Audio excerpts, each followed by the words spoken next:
Dr. Mark Zuckerberg.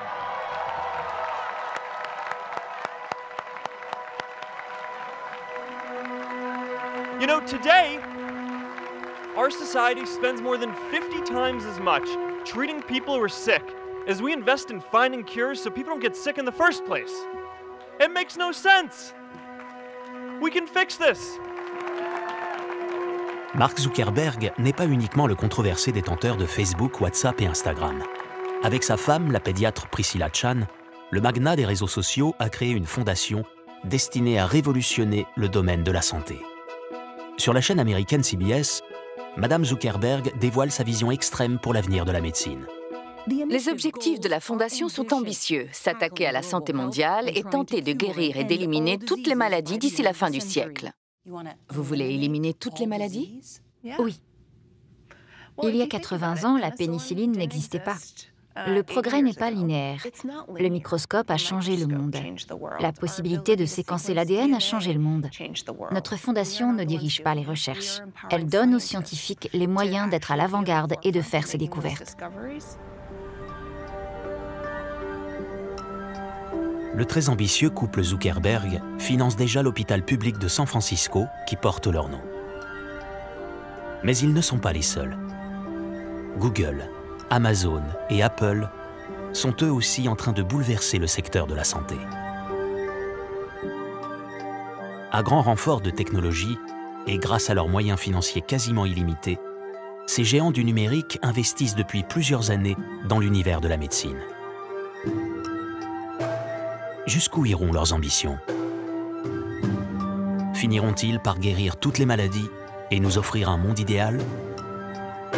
Peut-on aller jusqu'à leur confier notre bien le plus précieux, notre santé?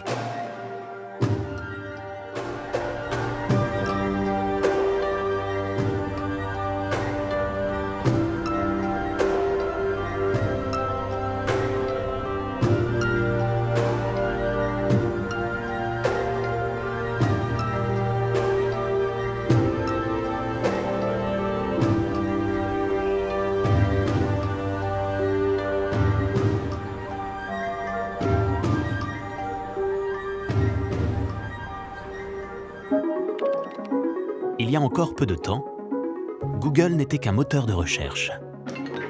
Apple fabriquait des ordinateurs et des téléphones. Facebook agrégeait des amis. Et Amazon livrait des paquets. Mais aujourd'hui, ils investissent tous dans le monde de la santé.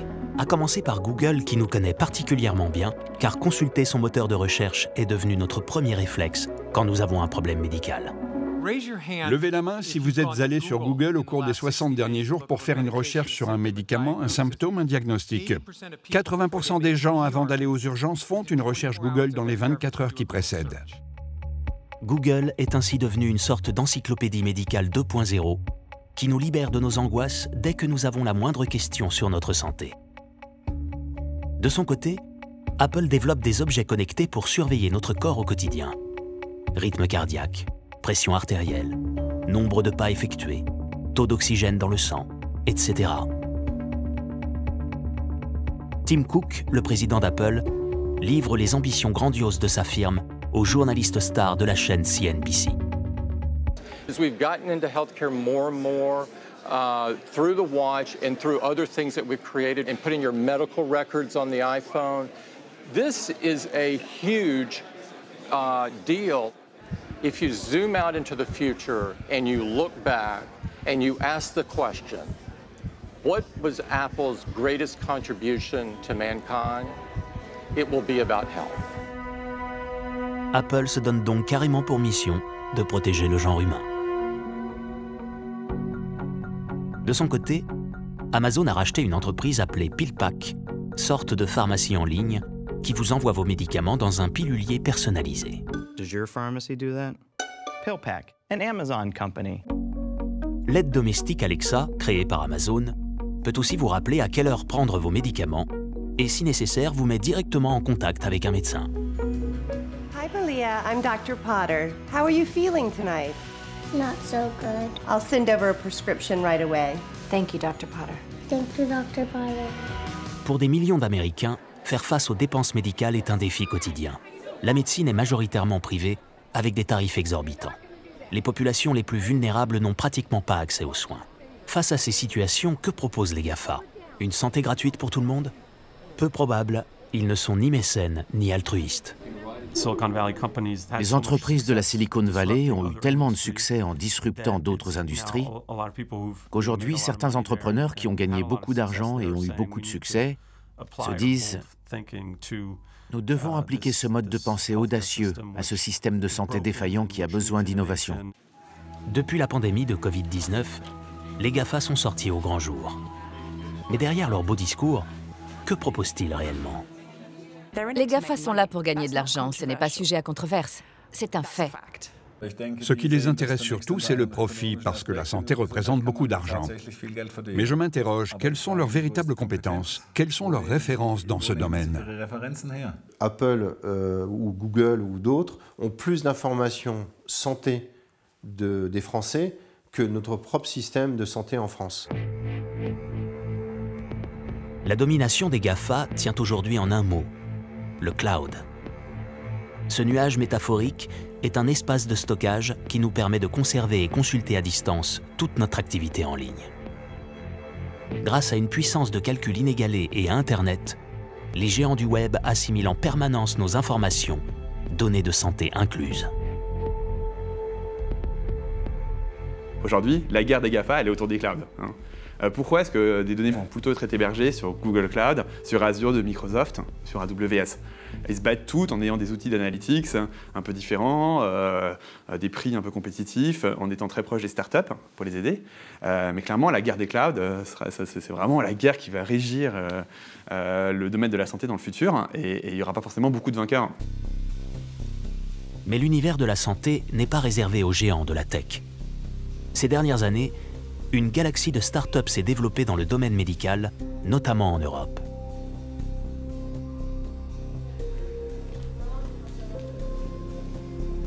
Un de ces jeunes champions, Hawkin, est une entreprise franco-américaine soutenue entre autres par le fonds d'investissement de Google, Google Ventures. Son but? Analyser des données médicales pour développer une meilleure prise en charge des pathologies. Thomas Clausel, son cofondateur, est médecin, spécialiste du cancer, et il participe activement à la révolution en cours. Il est convaincu que l'avenir de la santé se jouera avec les mastodontes de la technologie.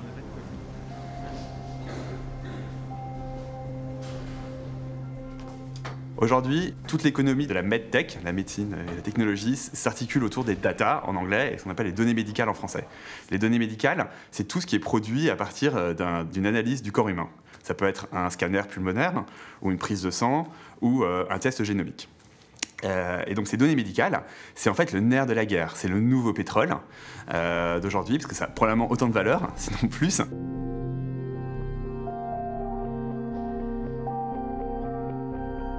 L'analyse des données médicales par l'intelligence artificielle est en train de transformer la médecine et va changer en profondeur la place et le rôle du médecin. La médecine est restée, à bien des égards, figée pendant des décennies. Et la grande disruption des entreprises technologiques va bouleverser les fondamentaux de la médecine tels que nous les connaissons.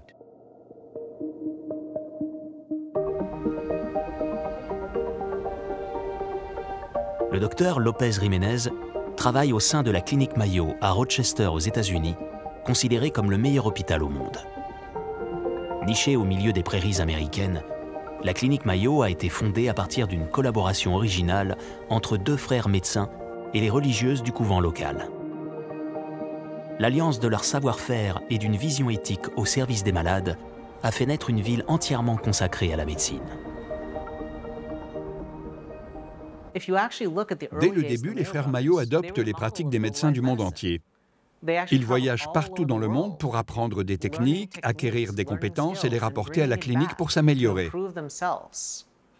Ce qui nous amène à ce deuxième principe qui est que nous pouvons toujours nous perfectionner. À condition d'essayer, nous pouvons toujours faire mieux qu'hier.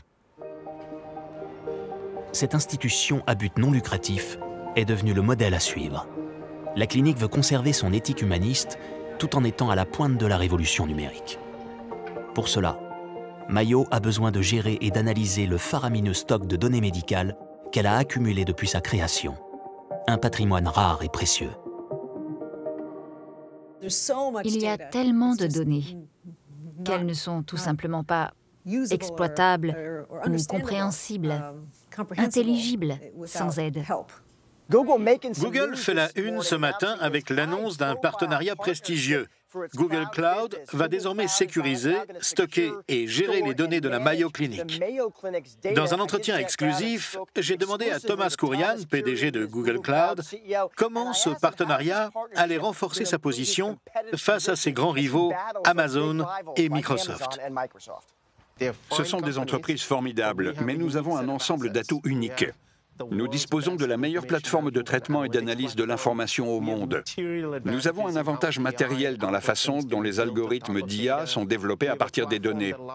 Notre plateforme permet au personnel de santé de saisir des données cliniques, des données génomiques et d'autres données patients, et de créer un workflow adapté à leurs besoins. La mission de Google est d'organiser l'information du monde entier. Et certaines des informations les plus complexes concernent les soins de santé, la biologie, la médecine et ses domaines connexes. Notre partenariat avec Google s'inscrit dans une démarche que nous poursuivons depuis des années, utiliser une plus grande puissance de calcul afin d'analyser nos données avec plus de clairvoyance. Le big data peut nous aider à soigner nos patients de façon bien plus précise. Prenons par exemple le cas des rappels d'examen pour le dépistage du cancer. Non seulement une équipe va déterminer à quelle périodicité les femmes doivent effectuer leur mammographie, mais en cumulant des millions d'années de données sur la santé de plusieurs millions de femmes, le résultat sera différent au Royaume-Uni ou en Amérique. Les résultats seront différents selon qu'on étudie une population de femmes afro-américaines, de couleur ou blanches. Cela doit nous permettre une approche bien plus individualisée qui nous aidera à déterminer si une mammographie est recommandée à 40, 50 ou 60 ans.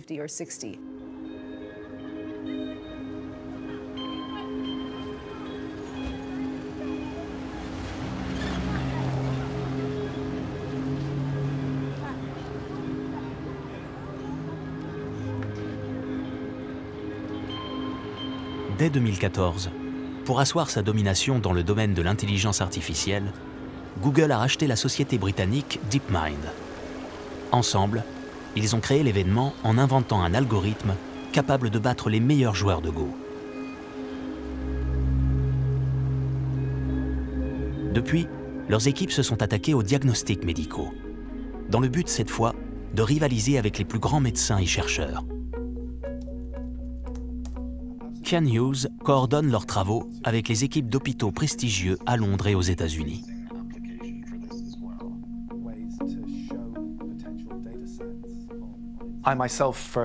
J'ai rejoint DeepMind peu après son rachat par Google. Notre tout premier projet de recherche a été avec le Moorfields Eye Hospital, ici à Londres. Moorfields est le plus grand hôpital ophtalmologique d'Europe.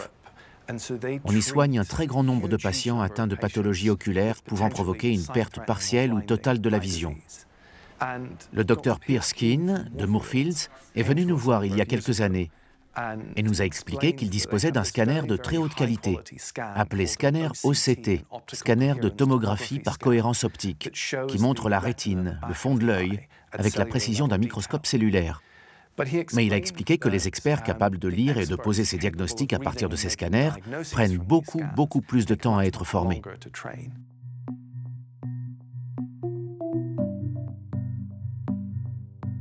Chaque semaine, nous effectuons plusieurs milliers de scanners OCT. L'OCT donne des images à très haute résolution de l'œil de manière très peu invasive.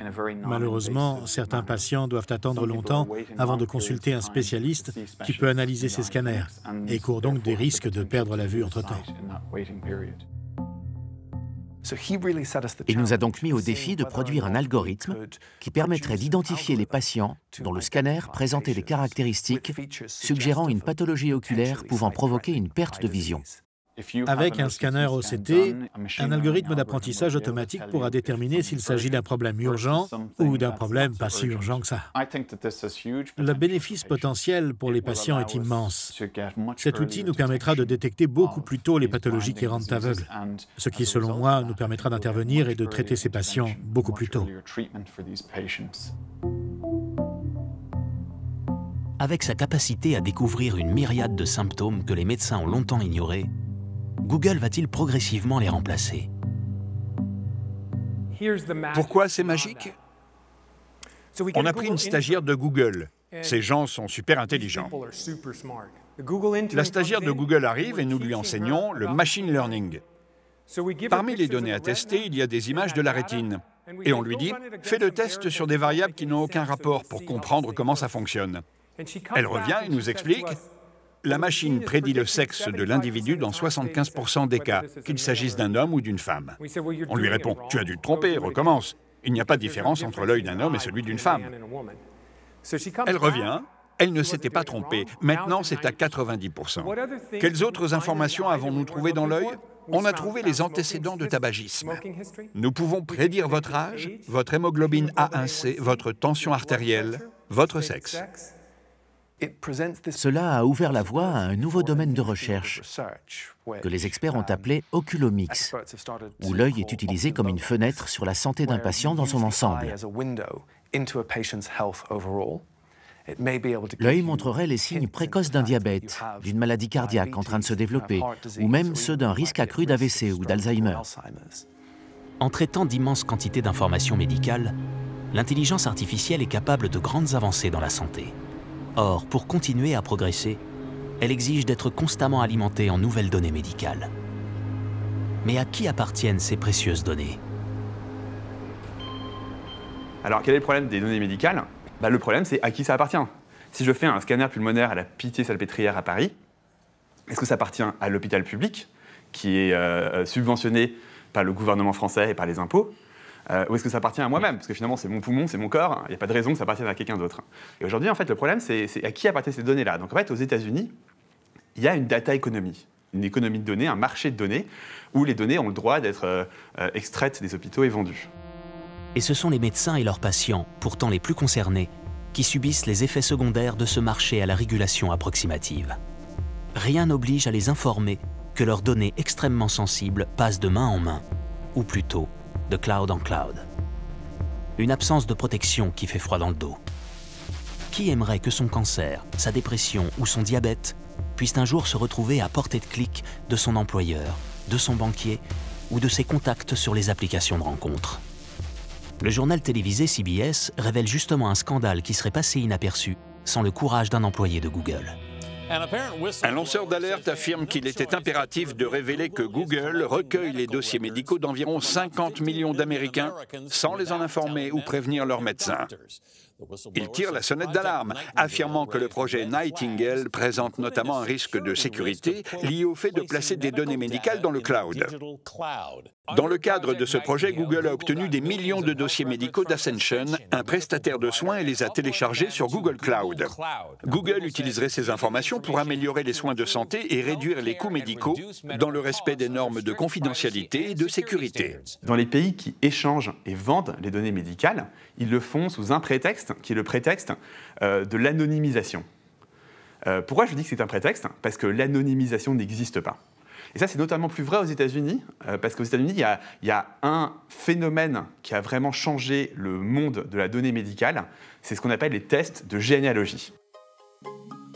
C'est des tests en général salivaires, où on crache dans un tube, et ensuite on analyse les cellules de la bouche, on appelle les cellules épithéliales, pour voir quelles sont les mutations que les gens portent, des mutations qui sont des prédispositions à différentes maladies, inclus des cancers.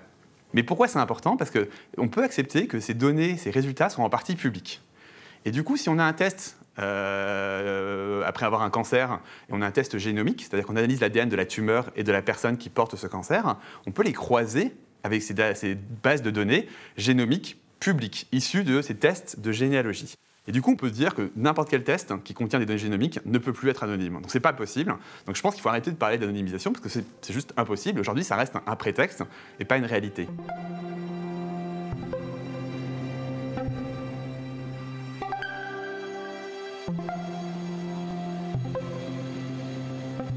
Ces tests génomiques, ils sont assez répandus. C'était le premier cadeau fait sur Amazon, d'ailleurs, il y a quelques années. Donc 22andMe, c'était le... Enfin, franchement, moi je préfère qu'on m'offre une PlayStation 5, mais bon, il y a quand même vraiment aussi des gens qui s'offrent des 22andMe tests. En quelques années, 23andMe est devenu le leader des tests génétiques. Cette société, créée avec le concours de Sergey Brin, cofondateur de Google, est dirigée par son ex-femme, Anne Wojcicki. Côté consommateur, le produit a fait fureur. Pour une somme modique, on reçoit une multitude d'informations médicales issues de notre génome, comme par exemple notre probabilité de contracter telle ou telle maladie héréditaire. Ceci sans jamais avoir besoin de consulter un médecin. Et 23andMe peut disposer de cette manne de données librement concédée. Les découvertes sont possibles grâce aux données, et c'est ce qui nous freine pour l'instant. D'un côté, il y a Facebook et Google et toutes ces grandes entreprises, il y a le ciblage. Tout le monde dispose de toutes sortes de données sur vous, et ils utilisent ces données pour vous comprendre. Et maintenant, nous savons qu'on peut vous comprendre grâce aux données. Malheureusement, nous avons peu de données dans le domaine de la santé. Donc, si vous voulez aider à faire avancer la recherche, 23andMe vous propose de contribuer à sa plateforme.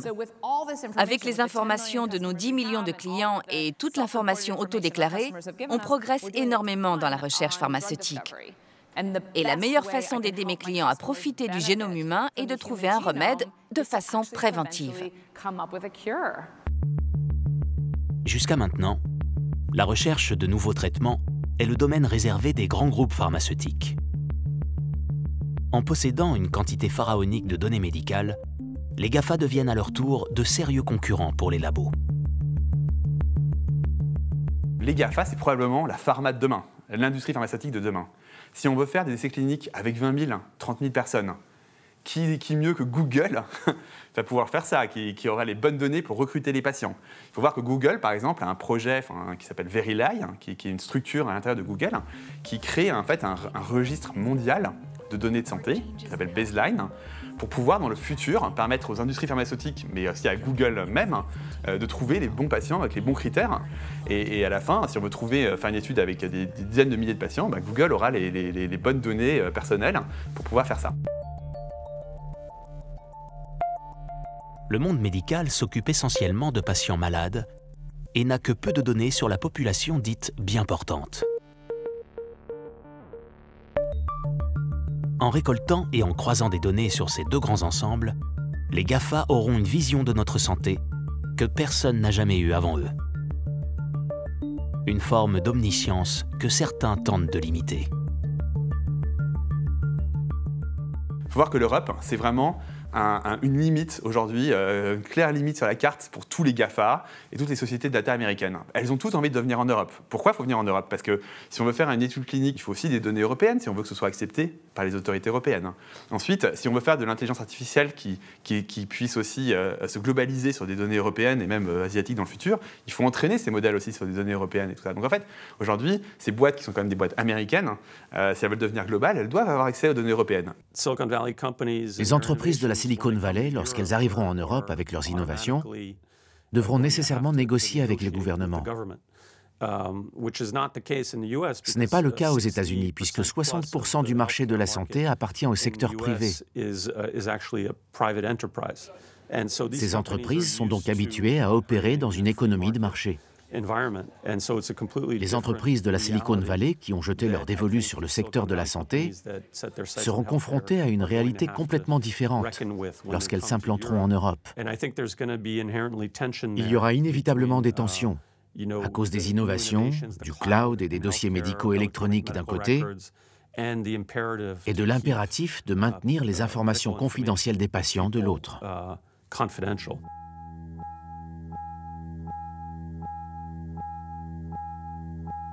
Avec le Règlement général sur la protection des données, le RGPD, l'Europe a établi un cadre légal pour protéger nos données, entre autres médicales.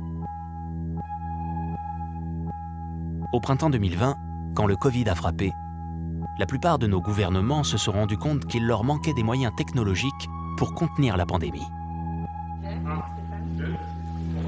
La France a préféré s'appuyer sur des prestataires nationaux dans un souci de souveraineté.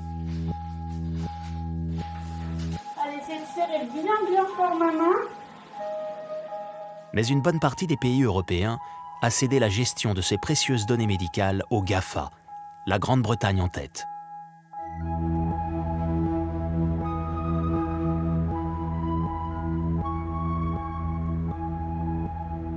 Le système de santé universel en Angleterre couvre l'intégralité de la population.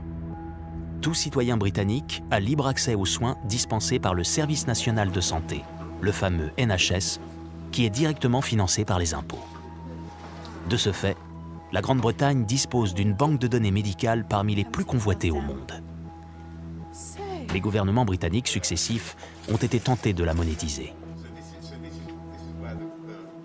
Le NHS, c'est un peu le joyau de la couronne britannique. Les hommes politiques et tous les premiers ministres déclarent tous vouloir le protéger. C'est un sujet qui unit les gens de tous bords politiques, une institution dont nous sommes très fiers et qui nous rend très patriotes. La réalité, c'est qu'elle a été érodée pendant des décennies par les gouvernements successifs, les travaillistes comme les conservateurs. Et pendant la pandémie du Covid, la situation s'est encore aggravée. Mary Fitzgerald dirige Open Democracy, un collectif de journalistes qui surveille l'incursion du secteur privé dans le NHS. Ces dernières années, des pans entiers de la gestion des services de santé ont été progressivement pris en main par les entreprises de haute technologie. Le manque de transparence dans l'attribution de ces contrats a poussé Open Democracy à s'associer à Foxglove, un groupe d'avocats militants. Ensemble, ils assignent le gouvernement britannique en justice pour exiger que les détails de ces transactions soient rendus publics. Martha Dark est l'une des plus pugnaces.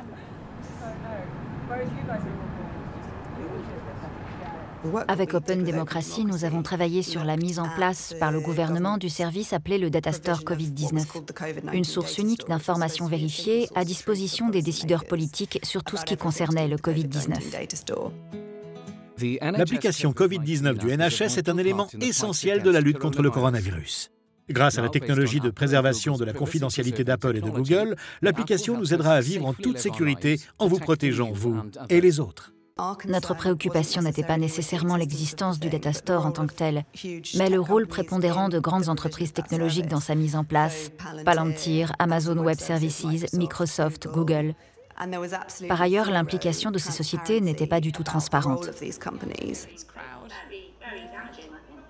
C'est fou, c'est nous qui payons. En tant que contribuables, c'est nous qui payons. Mais nous n'avons aucune idée du service qui est fourni, de ce que les citoyens ont en échange. Mais surtout, ce sera comme ça maintenant? Cette mesure est censée répondre à l'urgence du Covid. Mais est-ce que ça ne va pas devenir la nouvelle façon de faire?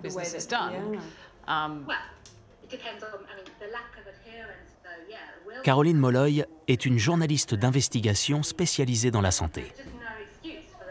Il y a deux problèmes avec ce genre de contrat. Il y a d'une part la valeur des données elles-mêmes. Celle des données du NHS est estimée à 10 milliards de livres. Nous disposons d'une base de données extrêmement complète, unique en son genre, unique au monde, grâce à notre système de santé universel. Il y a donc la valeur des données elles-mêmes d'une part, et d'autre part la valeur de la propriété intellectuelle générée par le travail d'apprentissage automatique effectué sur ce type de données. Il s'agit d'un très large éventail de données, pas seulement liées au Covid. Cette base de données contient toutes sortes d'informations, comme l'origine ethno-raciale des gens, s'ils sont en prison ou non, toutes sortes de données extrêmement privées et sensibles.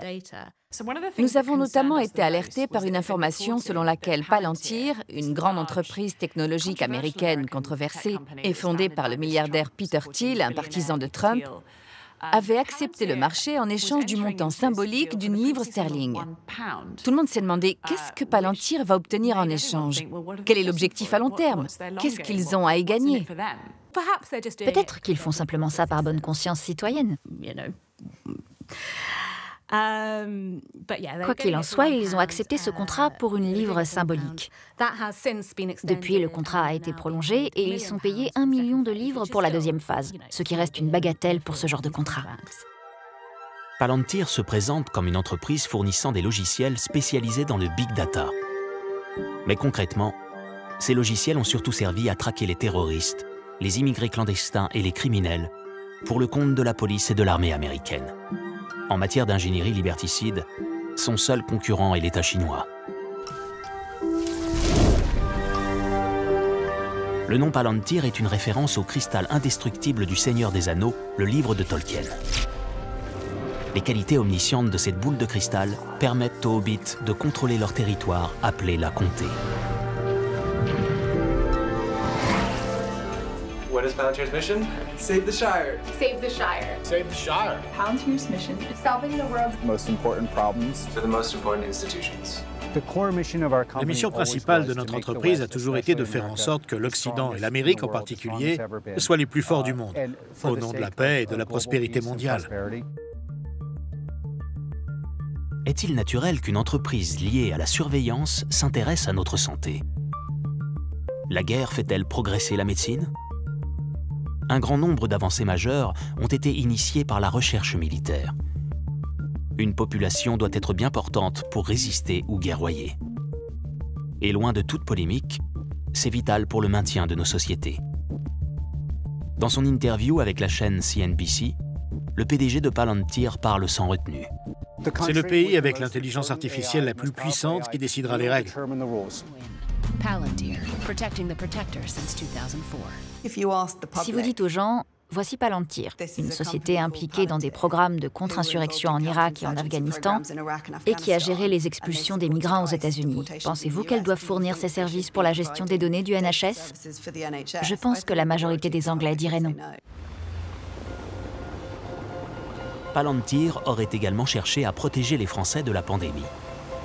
Mais le marché de la surveillance épidémiologique est resté entre les mains d'acteurs nationaux.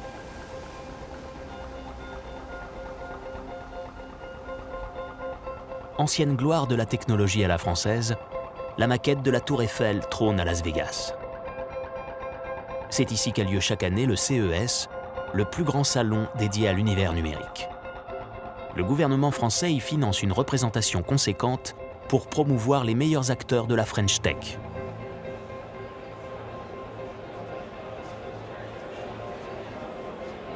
Hi everyone, and welcome to our party. So my name's Kat, I'm the director of La French Tech. For those of you who don't know what it is, it's a global movement, mostly of French people, but not all, that tries to make France one of the best places in the world to start and scale global tech champions that really matter. On a beaucoup dit et on dit beaucoup que les grandes entreprises de la tech sont américaines. Nous sommes en train de créer, on l'espère, des grandes entreprises du domaine de la santé, en particulier numérique, qui sont françaises. Et puis, c'est évidemment une opportunité d'accélérer la transformation de notre secteur de la santé, de le rendre plus efficace. Salut, Philippe Kat de la French Tech. Bonjour, enchanté. Enchanté. Merci de venir nous voir. Non, avec grand plaisir. Bon, raconte-nous tout, du coup. MySophie a la capacité de pouvoir mettre la santé de toute la famille dans la poche. D'accord. Meiko, c'est ce petit bonhomme bleu. C'est un dispositif de rappel de traitement pour les enfants atteints de maladies chroniques. Donc en fait, l'objectif, c'est de les aider à prendre leurs médicaments et que l'enfant en fait vive son traitement moins comme une contrainte, mais plus comme un rituel de l'ordre du jeu. Ceux-là, ils sont de l'autre côté. De l'autre côté, allez, on y va. Aujourd'hui, la technologie est devenue un peu comme la nouvelle guerre froide. Quand on regarde le poids qu'a les boîtes comme Google et Amazon et les difficultés en fait de la France parfois à faire face à ces géants, la seule manière pour nous d'avancer en réalité, et moi j'y crois fermement, c'est pas seul et c'est avec toute l'Europe. Si dans les prochaines années, on ne fait pas quelque chose qui est assez drastique et assez ambitieuse pour faire en sorte qu'il y ait une vraie Europe en fait, qui est capable de tenir tête aux États-Unis et à la Chine, on ne va pas vraiment s'en sortir comme ça, chacun dans son coin. Si on arrive à créer un consortium d'accès à la data européen global, l'Europe peut être numéro 1 devant la Chine, devant les États-Unis, et faire de l'AI de façon collaborative entre tous les pays où chacun collabore, en travaillant ensemble. Je pense que c'est vraiment possible. Et moi, je mettrais la question de la data médicale, souveraine, oui ou non, en haut des priorités de l'Assemblée. La France veille à l'avenir de ses données médicales. Son gouvernement a nommé au ministère de la Santé un ingénieur pour défendre sa souveraineté et moderniser son système de santé. En fait, on s'est fait laver le cerveau, quoi. C'est-à-dire qu'on est focalisé en fait, sur les GAFAM en se disant on a peur, on est à moitié effrayé, à moitié fasciné. Dominique Pont, ingénieur informatique, a mis en place l'infrastructure numérique de la clinique Pasteur à Toulouse. Sa réussite dans ce domaine l'a conduit à en être nommé directeur. Aujourd'hui, il est responsable du numérique au ministère de la Santé. Quand j'ai démarré dans cette clinique, Donc j'arrivais du monde de l'industrie et on me dit il faut informatiser le dossier patient, c'est-à-dire le dossier médical de l'hôpital.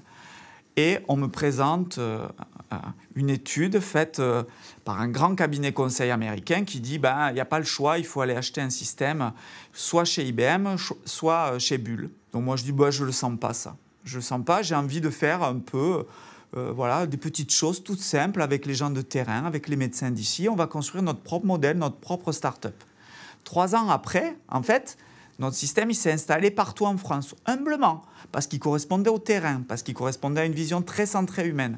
Et au bout d'un moment, qu'est-ce qui s'est passé? Eh bien, globalement, la part de marché, elle a été prise dans le marché français sur le dossier patient informatisé à des très gros opérateurs. Après ce succès, Dominique Pont a été chargé par le gouvernement français d'un plan à 2 milliards d'euros pour numériser la santé. On nous fait croire que le numérique, c'est des choses big, voilà, qu'il n'y a pas d'autre solution, qu'il n'y a pas d'autre voie possible que des choses énormes, que des choses big. C'est un petit peu comme si on nous faisait croire qu'il n'y avait que des forêts de baobab. Moi, je dis, non mais c'est faux, il y a des forêts avec des chênes, il y a des forêts avec des bouleaux, il y a des forêts avec des buissons. Donc, construisons notre écosystème et notre vision des choses. Si on ne se saisit pas de la souveraineté numérique, c'est nos enfants qui pleureront dans 10 ans parce que notre génération n'aura pas été capable de construire un début de souveraineté. Et le numérique, pour moi, en fait, on y joue notre système de santé.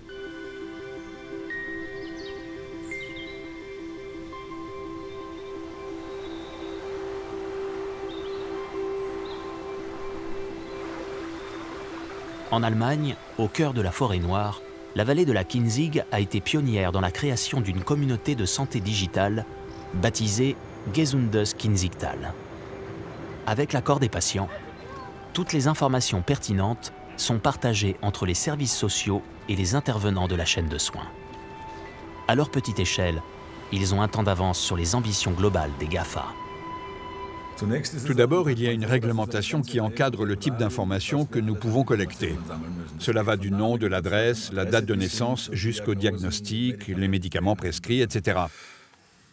Mais là où nous avons fait un véritable saut quantique, c'est lorsque nous avons décidé de partager les informations obtenues sur les patients avec l'ensemble des soignants. La sécurité des données est assurée et le patient doit donner son accord au partage des données. Nous avons une plateforme électronique pour le partage des informations sous la forme d'un dossier médical dématérialisé, de façon à ce que mon collègue spécialiste puisse voir et utiliser mon travail. De la même manière, je vois en temps réel quels traitements sont prescrits par mes collègues. Ça, c'est un réel progrès.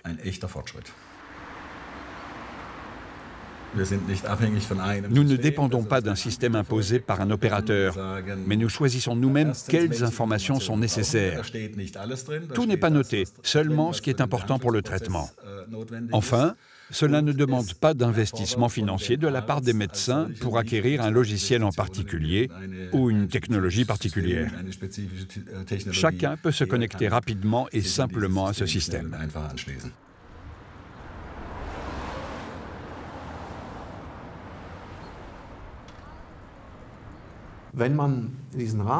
Ce qui est important, c'est de savoir à quelle échelle se situe notre analyse. De notre point de vue, il faut que l'entité soit régionale, car les soins se déroulent sur place, au sein de la région. Quand une population de 30 à 100 000 assurés est prise en charge par un tel modèle, alors le nombre de partenaires qui travaillent ensemble reste gérable. Ils se connaissent, se rencontrent sur la place du village. C'est un rapport personnel, avec un ancrage régional, car ils habitent là. Sont peut-être eux-mêmes patients. Évidemment, c'est totalement différent si 3 à 4 000 médecins opèrent dans un tel système. Pour nous, l'entité doit être régionale et pas trop grande. Cette solution locale pourra-t-elle résister encore longtemps à la déferlante des GAFA ? Car pour être rentables, les géants de la tech doivent imposer leurs solutions à l'échelle mondiale. Et dans le secteur médical, l'activité la plus lucrative est l'assurance santé, ce qu'en France on appelle une mutuelle. Certaines grandes entreprises technologiques investissent déjà ce domaine. Avec Care, Amazon est probablement la plus avancée. Et après avoir testé ses services d'assurance santé auprès de ses employés, elle les propose déjà en un clic à ses clients américains.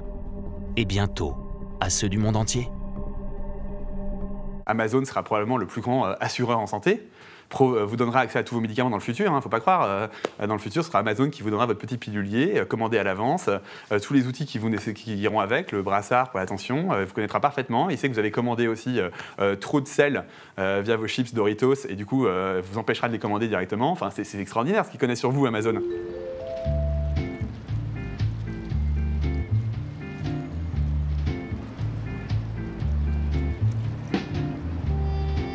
Depuis 2016, une start-up française, Alan, est déterminée à bâtir une assurance santé si adaptée aux besoins des utilisateurs européens qu'elle espère pouvoir faire face à la concurrence étrangère. Charles Gorentin a fait ses débuts comme expert en données numériques chez Facebook, Instagram et Twitter dans la Silicon Valley. Il est revenu en France pour défendre sa vision d'une Europe numérique souveraine et a cofondé Alan avec Jean-Charles Samuelian. La seule manière de se battre, c'est d'avoir des technologies qui sont supérieures, aller plus vite. Parce que s'ils arrivent avec des meilleurs produits et des meilleures technologies, on va perdre. Et ça s'est produit trop de fois dans l'histoire. Pour nous, c'est indispensable de rester indépendant, de construire cet acteur européen qui pourra tenir tête à tous ces acteurs américains.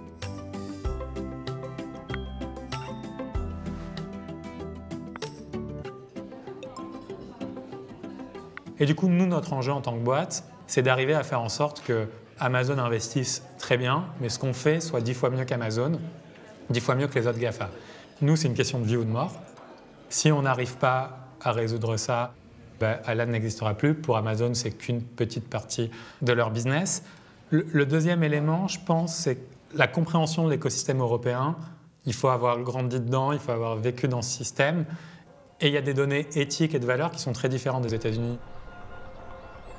Experte dans le domaine de la santé, Nabomita Dutta a travaillé pour plusieurs entreprises technologiques, dont la branche santé d'Uber et Oscar Health, une mutuelle tout digitale financée par Google. La santé aux États-Unis, c'est un secteur qui représente 3 600 milliards de dollars par an et c'est en constante augmentation. C'est presque 18% du PIB américain. Et chaque année, cette charge financière continue d'augmenter.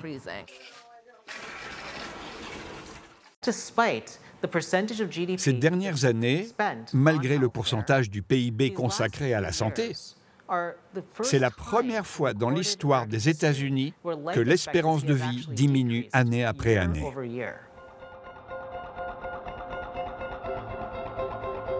Le secteur de la santé aux États-Unis s'est développé avec une multitude d'acteurs privés, tous guidés par le profit. Ce qui incite l'ensemble du corps médical à multiplier les actes, parfois évitables. Le système américain se trouve ainsi dans l'incapacité de ramener l'ensemble des acteurs à une politique de santé moins dispendieuse et plus efficace.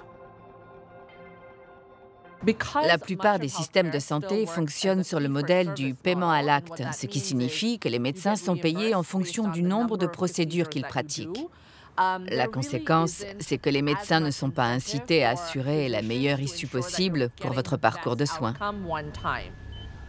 Coûteux et peu efficace, le système de santé des Américains est un sujet trop explosif pour que les hommes politiques, tous bords confondus, envisagent la moindre réforme. Cet immobilisme a motivé les GAFA à intervenir là où les gouvernements successifs s'étaient montrés impuissants. En Europe, la plupart des systèmes de santé sont fondés sur la solidarité. Cette couverture universelle a notamment permis un allongement de notre espérance de vie. Mais aujourd'hui, nos systèmes de santé publique sont menacés par l'augmentation des coûts et la diminution des ressources. En soignant tout le monde gratuitement, nous avons aussi négligé les vertus de la prévention. Le système de santé allemand, comme beaucoup d'autres, n'encourage pas vraiment la prévention et l'éducation sanitaire de base. C'est-à-dire que plus il y a d'opérations effectuées, plus cela rapporte à l'hôpital. Et plus le médecin fait de consultations, plus il est rémunéré en résumé. Notre société est une société de la maladie. Elle se concentre sur la maladie plutôt que de se concentrer sur le bien-être. J'appelle cela la philosophie de Superman. C'est le super-héros qui vient vous secourir du méchant monstre et vous sauve. Vous subissez une opération. Vous étiez sur le point de mourir. Et voilà, le chirurgien vous a épargné une mort atroce. C'est génial. Nous sommes impressionnés et nous admirons le pompier qui a sauvé l'enfant de l'incendie au 5e étage de l'immeuble et l'a amené en lieu sûr. Mais très peu de gens pensent à l'inventeur du détecteur de fumée qui a probablement évité des milliers de situations similaires. Pour moi, c'est le point décisif. Comment inverser la tendance? Comment parvenir à ce que tout ce système, avec ses acteurs, soit bénéfique aux patients et à la société dans son ensemble? En coulisses, cette révolution a déjà eu lieu. La conjonction du big data et de l'intelligence artificielle a déjà donné naissance à une autre médecine. Une médecine où il est moins question du nombre de lits d'hôpitaux que de diagnostics individuels et précoces. Une médecine dont l'objectif n'est plus d'attendre que les gens tombent malades pour les soigner et où il s'agit avant tout de prévenir plutôt que de guérir. Le problème, c'est que le principe de prévention n'est pas encore suffisamment appliqué. Les hospitalisations sont un échec des soins ambulatoires. Les soins ambulatoires sont un échec des soins à domicile. Et les soins à domicile sont un échec de la prise en charge des communautés. Nous voulons réparer la communauté du monde. Ces belles promesses ont de quoi nous séduire et appâter nos gouvernants. Mais sur un sujet aussi vital que la santé, peut-on raisonnablement croire aux professions de foi des GAFA? Leur intrusion dans les moindres recoins de notre vie quotidienne s'est déjà installée sans mandat politique. Comment, cette fois-ci, tenter de contrôler leurs agissements? Y a-t-il encore des alternatives possibles? Il est certain que nous sommes à l'aube d'une ère nouvelle et il est très enthousiasmant de voir des entreprises technologiques s'implanter de façon significative dans ce domaine. Elles ont beaucoup à apporter en termes d'expérience et de savoir-faire dans la recherche, dans la personnalisation des services. Mais fournir des services de santé reste beaucoup plus complexe que de gérer la livraison de votre lessive. Les GAFA s'infiltrent donc à tous les étages. Après l'aide au diagnostic et la guérison, ils investissent très logiquement le champ de la prévention. Ils martèlent un message. Prendre soin de sa santé est indissociable d'une activité physique régulière. Avides d'informations sur leur performance, les sportifs en herbe s'équipent avec leurs outils connectés de plus en plus sophistiqués. Et les GAFA récupèrent ces précieuses données. Mais ce qui devient encore plus inquiétant, c'est qu'ils vont jusqu'à sceller des partenariats avec de grandes sociétés d'assurance aux États-Unis. Healthcare providers, insurance companies, and businesses are also seeing the benefits of offering Apple Watch.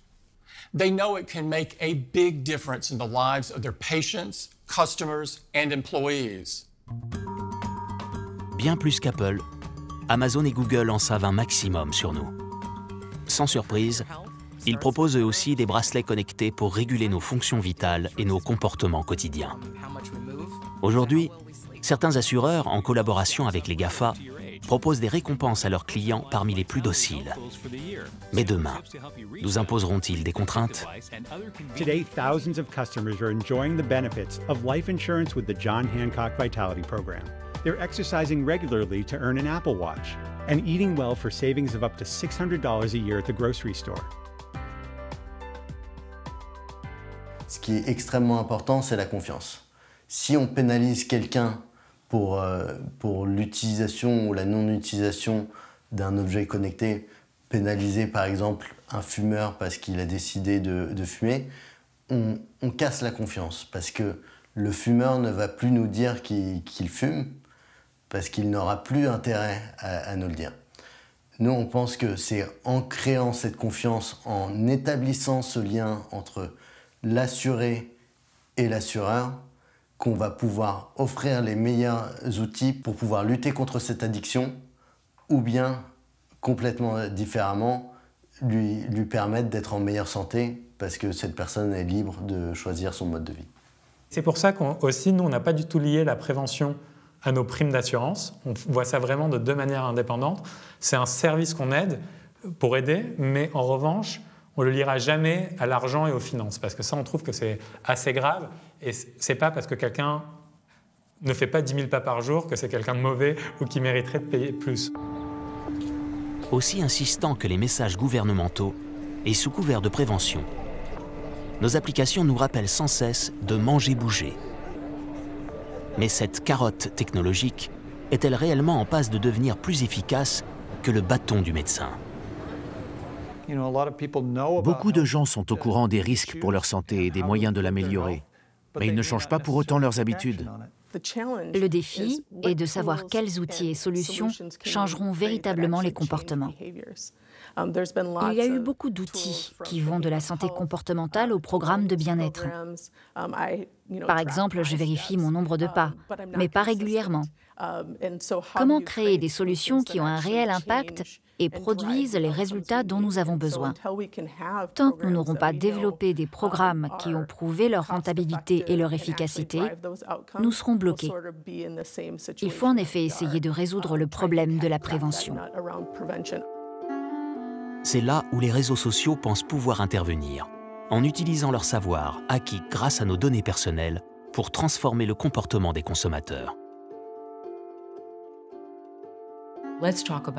Parlons des expériences de contagion à grande échelle de Facebook.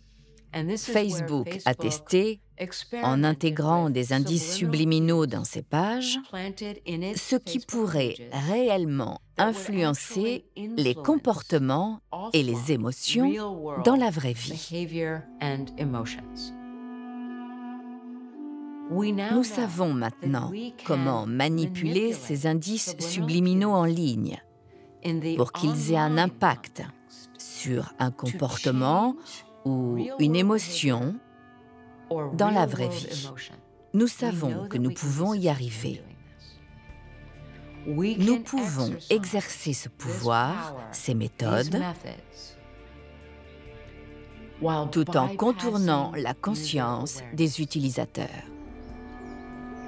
Nous sommes peu à peu tombés à la merci des expérimentations des géants du web, aussi discrètes soient-elles.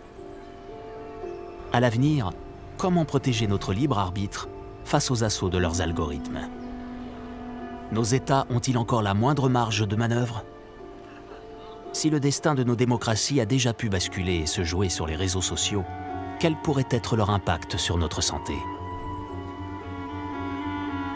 Si vous connaissez suffisamment bien la biologie et que vous avez assez de puissance de calcul et de données, vous pouvez pirater mon corps, mon cerveau et ma vie.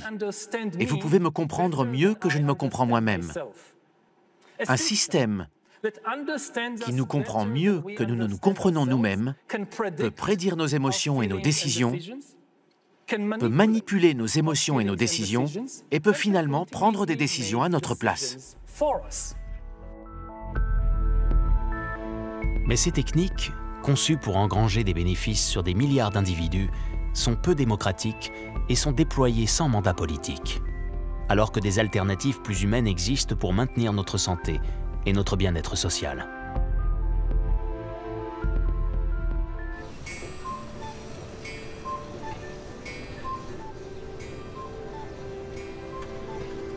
Au cœur de la forêt noire, Gesundes Kinzigtal conduit depuis 10 ans une expérience mettant en avant la prévention. À travers des centres dédiés et un programme d'information, les médecins, écoles, commerces et entreprises de la région travaillent de concert pour améliorer la santé de la population locale. Ça devrait pas te faire mal. Ça va? Ok, alors on reste encore un petit peu. Maintenant, tu peux te relever tout doucement. Lentement, super. On regarde ce que ça donne. Colle bien tes pieds au mur.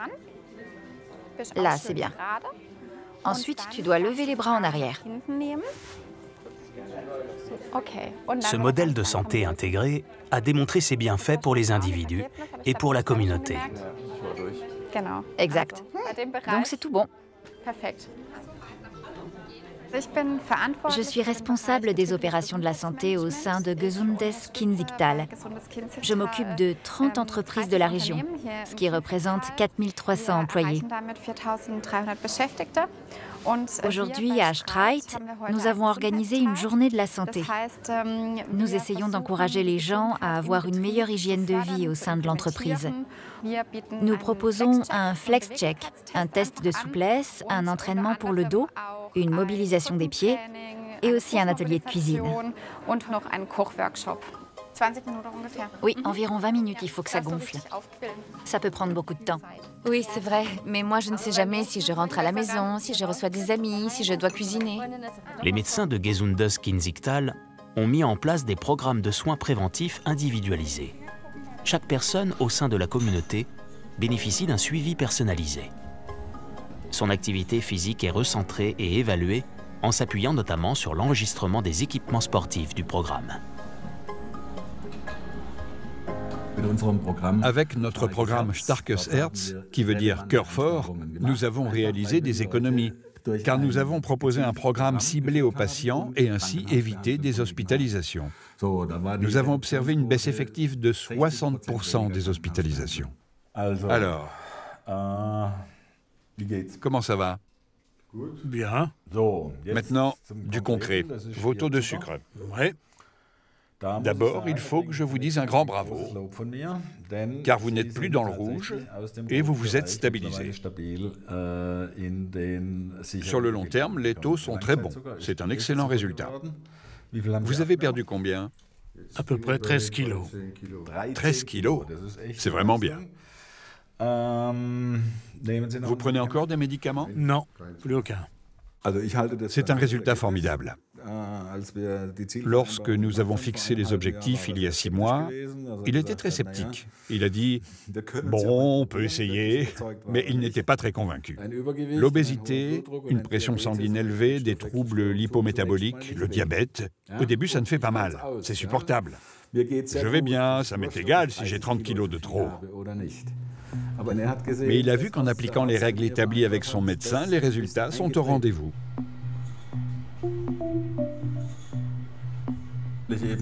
Je peux affirmer que la prévention est utile. Le temps que je consacre à mes patients, les efforts que je fais pour eux en valent la peine. J'ai à nouveau le sentiment que cela vaut le coup d'être médecin. J'aime exercer mon métier et j'ai retrouvé ma motivation, car avec Gesundes Kinzigtal, je ne me contente plus de sauver les meubles, si vous voyez ce que je veux dire. Mais je peux réellement prévenir les maladies.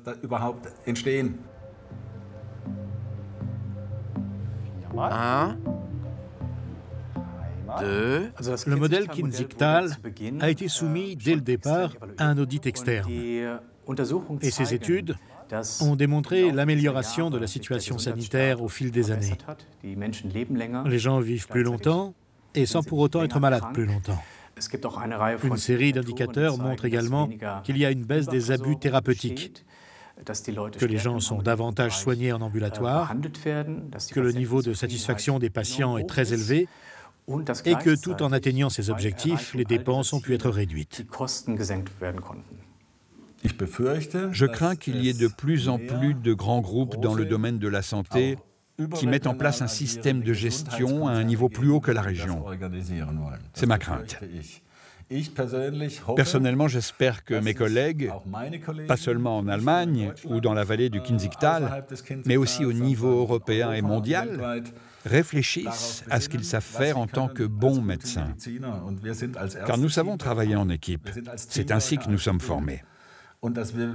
Et si nous nous remettons à travailler en équipe, nous serons toujours en mesure de jouer un rôle dans la santé de nos patients. Mais si c'est un grand groupe qui décide de ce qui est possible de faire dans le domaine de la santé, alors il est évident qu'à un moment donné, il va aussi décider des limites de ce qu'il juge impossible de faire pour les patients. Et c'est précisément ce que je crains, que des limites très réductrices soient définies.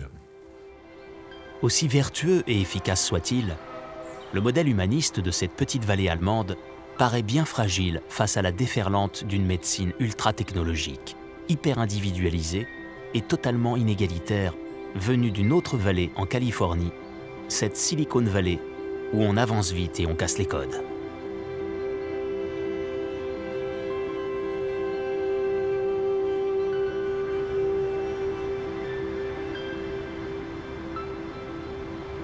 Nous devons l'expression « avancer vite et casser les codes » à Mark Zuckerberg, le fondateur de Facebook. Les jeunes entrepreneurs dont regorge la Silicon Valley et qui tentent de disrupter le secteur de la santé ont presque intériorisé cette éthique selon laquelle il est bon de perturber les systèmes en place et de ne pas prêter attention aux règles. Mais dans le domaine de la santé, cela devient très dangereux. Cette course à la surenchère technologique est alimentée par la frénésie des investisseurs. Tant que les levées de fonds s'enchaînent, peu importe que les remèdes miracles soient survalorisés. En 2010, la start-up Theranos assure à ses investisseurs que la nouvelle technique qu'elle développe permettra de diagnostiquer plus de 200 pathologies à partir d'une simple goutte de sang. C'est le mirage d'une révolution technologique dans la prévention, plus rapide, plus efficace et moins cher. Jim Cramer, le présentateur vedette de Mad Money sur CNBC, est fasciné par Elizabeth Holmes, la fondatrice de Theranos. Theranos, une société de diagnostic révolutionnaire qui menace de changer la santé comme Amazon a changé le commerce de proximité ou qu'Apple a changé le téléphone portable. Cela pourrait être aussi énorme que ça. Vous pourrez d'ailleurs bientôt en faire l'expérience près de chez vous car une gigantesque chaîne de pharmacies a investi dans les solutions Theranos. Est-ce l'avenir de la médecine préventive? Voyons cela de plus près avec Elizabeth Holmes, fondatrice et PDG de Theranos, la plus jeune femme milliardaire américaine. Bienvenue dans Mad Money. Merci, c'est un plaisir d'être ici. Merci. Elizabeth Holmes doit sa réussite au mythe selon lequel des jeunes gens, sans formation sérieuse dans les domaines qu'ils veulent transformer, peuvent être à la hauteur de la confiance et du pouvoir qui leur sont accordés. Et je pense que c'est allé trop loin. Convaincu que les promesses de Theranos étaient mensongères, John Carreyrou a enquêté sur les coulisses de la société pour le Wall Street Journal. La publication de son livre « Bad Blood » a conduit à l'inculpation en juin 2018 d'Elizabeth Holmes pour fraude et conspiration. Les centaines de millions de dollars investis dans son entreprise par les cadors de Wall Street sont partis en fumée. Elizabeth Holmes a depuis été jugée et condamnée pour escroquerie en janvier 2022. Il y a une bonne raison pour laquelle la santé est l'industrie la plus réglementée au monde. Et cette raison, c'est qu'il s'agit du bien-être et de la vie des gens. Si le scandale Theranos n'est pas la seule escroquerie dans l'univers des startups, son ampleur et le fait qu'elle touche au domaine de la santé ont profondément ébranlé la Silicon Valley. Mais elle n'empêche pas ces géants de poursuivre leurs rêves, que les patients deviennent des clients, prenant eux-mêmes en main la gestion de leur santé. Grâce aux nouveaux outils qu'ils développent, leurs utilisateurs pourront se passer au maximum d'un contact avec les médecins. We are democratizing it. We are taking what has been with the institutions and empowering the individual to manage their health. Jusqu'à présent, les médecins étaient aux commandes. Mais les acteurs de la Silicon Valley les voient parfois comme un frein à tout progrès. Pourrait-il à terme se retrouver ubérisé par l'invasion du numérique ?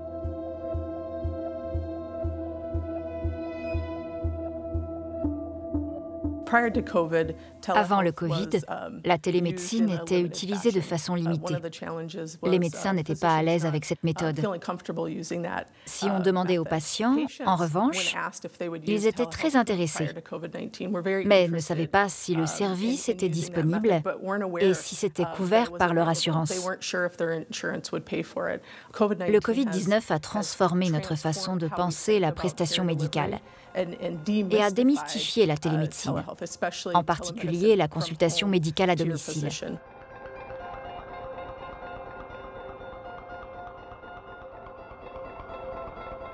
Nous ne ferons pas machine arrière, cela deviendra une exigence des consommateurs. Le génie est sorti de sa lampe. Les gens, aussi bien les prestataires que les patients, ont compris que de nombreux services pouvaient être fournis virtuellement. Cela diminue le temps d'attente. C'est bien plus pratique à plein de niveaux. Et la technologie va devenir un élément central de ce changement, qu'il s'agisse des visites virtuelles, de l'utilisation de l'intelligence artificielle, de la personnalisation et, in fine, de l'accès aux soins et des bénéfices sur la santé. Bonjour, je suis Dr Lee. Comment vous appelez-vous?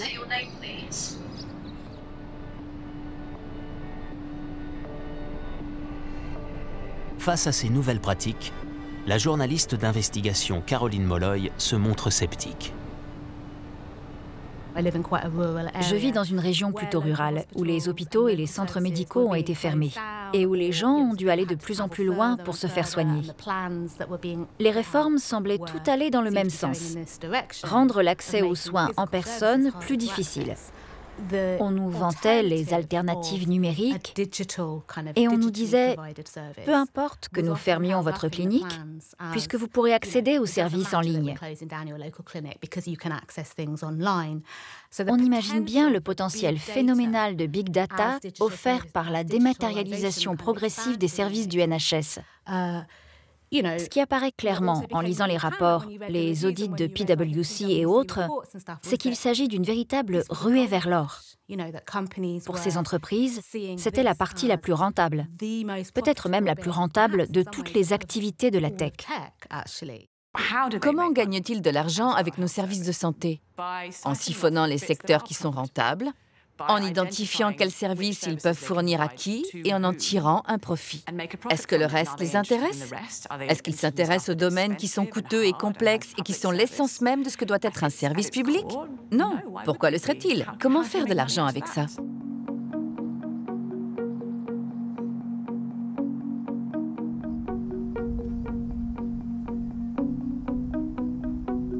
En France, une pénurie de médecins a conduit à la création de cabines de télémédecine, espaces privatifs équipés d'instruments certifiés qui commencent à s'installer dans le monde rural. Je vais centrer, vous installer.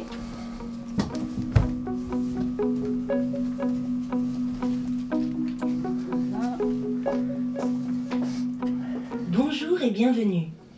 Je suis là pour vous accompagner tout au long de cette séance de prise de mesure qui ne durera que quelques minutes. Pendant la crise des Gilets jaunes, et notamment avec les cahiers de doléances qu'on a mis en place dans nos mairies, l'une des premières, si ce n'est la première question ou la première demande qui est faite, c'était l'accès aux soins. Veuillez patienter pendant que le professionnel de santé se connecte. Bonne consultation. Le médecin de campagne qui fait 70 à 80 heures par semaine, qui va chez tous ses patients, qui connaît tout le monde, c'est fini. Ce temps-là, il est terminé. Donc, si on a les médecins qui ne souhaitent plus venir dans nos campagnes, on doit pouvoir répondre à un besoin de concitoyens. Et le numérique a ceci de positif, c'est qu'il permet aujourd'hui de faire de la téléconsultation, donc de la consultation à distance. Et c'est pour ça que je crois beaucoup à la télémédecine, non pas pour remplacer les médecins, c'est absolument pas fait pour ça, mais pour répondre à un besoin avec les nouvelles technologies qui existent aujourd'hui. Ce qu'on ne pouvait pas faire hier, ce qu'on peut faire aujourd'hui. Vos mesures sont terminées. Veillez à récupérer vos effets personnels ainsi que les tickets récapitulatifs de vos résultats. Tout s'est bien passé? Oui, madame, impeccable. Bon, vous avez récupéré... Charmant docteur qui m'a consulté depuis quand? Très bien. Donc, très bien. Ça fait des kilomètres quand même. Cette cabine, quand je l'ai vue, j'étais un petit peu ébloui par cet appareil qui est un très bel appareil de fabrication française, il faut bien le dire. C'est vraiment du top. Nécessité faisant loi, la politique du tout-écran réduit progressivement les contacts humains. Mais si la télémédecine tente de combler un vide, n'est-elle pas en train d'en créer un autre plus insidieux? L'un des principaux facteurs de longévité est la relation établie avec un même professionnel de santé, la construction d'une relation sur le long terme avec votre médecin généraliste. Et c'est le genre de choses qui est balayé par le modèle économique de ces acteurs du numérique. Quelles que soient les évolutions technologiques, quelles que soient les difficultés économiques, à la fin, quand vous avez un cancer, quand vous avez peur de mourir, la seule chose qui va compter, c'est d'avoir un être humain qui connaît un peu et qui va être dans une relation d'humanité avec vous. Le fondamental, c'est ça. Même si vous avez Google Analytics qui vous permet de savoir plein de choses sur la façon dont vous allez mourir, en combien de temps, vos pourcentages de chance, etc., le seul truc qui va compter, et c'est ça être un être humain, c'est qu'à un moment donné, vous aurez besoin de quelqu'un qui traduise une forme d'humanité dans la relation de soins avec vous. C'est tellement évident, n'est-ce pas? Cela remet en question la relation thérapeutique. C'est quelque chose dont nous avons tous pris conscience au cours de la pandémie. Peu importe la quantité d'interactions que nous avons avec les gens en ligne, il y a quelque chose qui nous manque quand nous ne sommes pas dans la même pièce. S'il ne s'agit pas ouvertement de se soigner soi-même, les dérives possibles de cette hyper-individualisation sont vertigineuses. Il n'y a qu'à voir ce que les incertitudes autour du Covid-19 ont pu susciter au sein de nos sociétés pour s'interroger sur la validité de telles promesses. Je veux inciter les gens à prendre possession de leurs informations génétiques. Et la beauté de la génétique, c'est qu'elle vous donne l'occasion de savoir quels sont vos risques et de réfléchir à la façon dont vous pourriez potentiellement les prévenir. Et franchement, les seules personnes qui se soucient de la prévention, c'est vous et votre famille. Cela ne fait pas partie du système médical. Mais si les médecins ne sont plus aux commandes, comment prendre la bonne décision face au flot d'informations médicales détenues et diffusées par les GAFA? Les patients vont-ils être contraints de décider eux-mêmes de leurs grandes orientations thérapeutiques? Tout le vivant, pendant 4 milliards d'années, les dinosaures, les amibes, les tomates, les humains, tout le vivant était soumis aux lois de la sélection naturelle et aux lois de la biochimie organique. Mais tout ça est sur le point de changer. La science est en train de remplacer l'évolution via la sélection naturelle par l'évolution via l'intelligent design, le dessin intelligent. Pas le dessin intelligent d'un dieu au-dessus des nuages, mais notre propre dessin intelligent et le dessin intelligent de nos clouds. Les clouds d'IBM, de Microsoft, ce sont eux les nouveaux moteurs de l'évolution. Nous sommes aujourd'hui à l'aube d'un monde nouveau. Nous assistons à la rencontre inédite du big data, de l'intelligence artificielle et des dernières découvertes en matière de recherche génétique. Un mariage, pour le meilleur ou pour le pire. Chercheur à l'université de Harvard et au MIT, le docteur George Church est une sommité mondiale de la recherche génétique. Il a été le premier à effectuer le séquençage complet de son génome, ce qui ne l'empêche pas d'être attentif aux potentielles dérives de cette nouvelle médecine prédictive. La principale étant l'éradication des déficiences génériques et la sélection génétique des futurs êtres humains, ce qui au siècle dernier était qualifié d'eugénisme.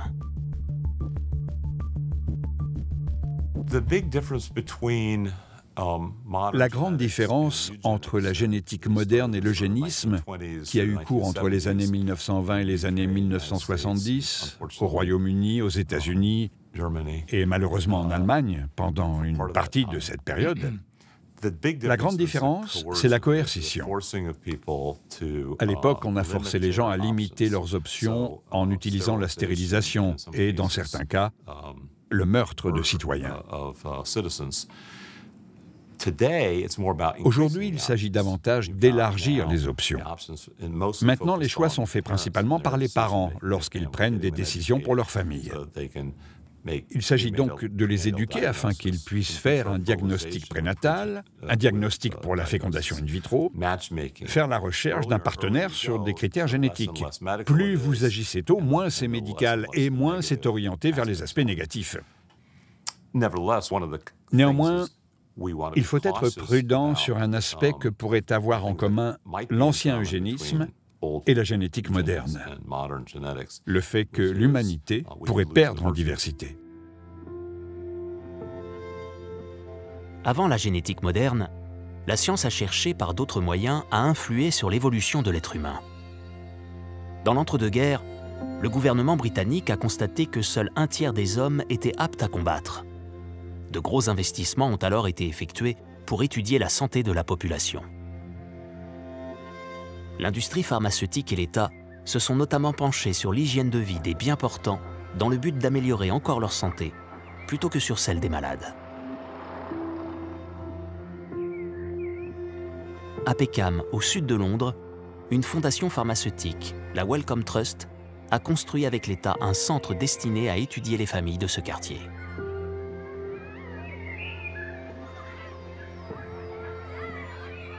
People don't kill time at the center, they use time.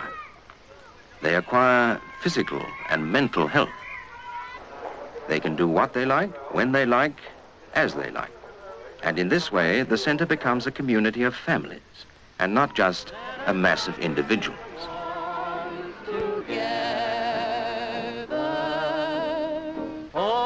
Everything they do in the center is of real scientific interest. I'm Dr. Scott Williamson. How do you do? I'm Dr. Pierce. We always like to meet our member families when they join, because we like to tell them what we're trying to do. And what we are trying to do is to study health, find out what health is. And strangely enough, this is the first time that's ever been tackled. You see, we've already discovered that health isn't just a matter of having nothing wrong with you. It has to do with vitality and the full growth and development of the family as a whole.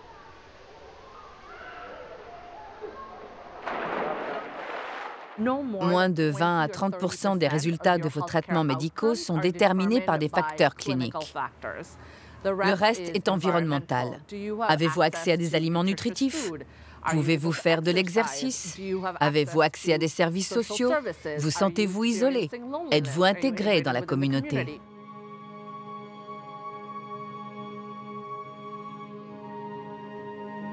Les médecins de PECAM ont mesuré tous ces paramètres sociaux au sein de la famille. Mais après 2 décennies, l'expérience de PECAM s'est arrêtée, entre autres parce que les adhérents du centre ne supportaient plus d'être épiés en permanence par des médecins bienveillants, mais trop intrusifs.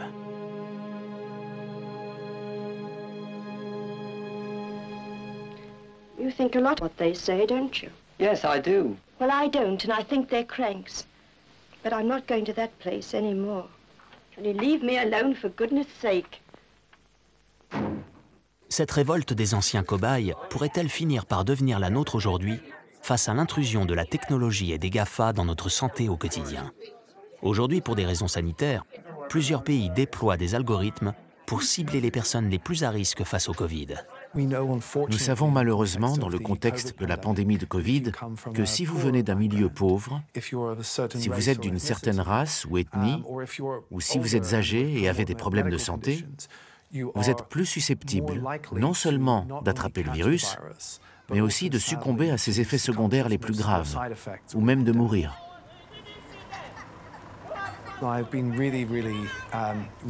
J'ai trouvé très rassurant de voir que les algorithmes avaient été utilisés ces derniers mois pour détecter les patients les plus à risque et pour les faire avancer dans le calendrier de vaccination de manière automatisée dans autant de pays. Cela montre le potentiel de l'utilisation des algorithmes, même rudimentaires, dans la lutte contre certains de ces déterminants sociaux de la santé. Ces algorithmes vont permettre aux médecins d'offrir de meilleurs soins, plus rapidement, aux patients vulnérables qui en ont le plus besoin au sein de leur communauté. Si nous voulons vraiment changer la santé, nous devons nous concentrer sur ce qui compte vraiment. Nous ne devons pas seulement séquencer le code postal de tout le monde, nous devons séquencer votre ADN. Nous devons comprendre tout ce qui se passe dans votre environnement.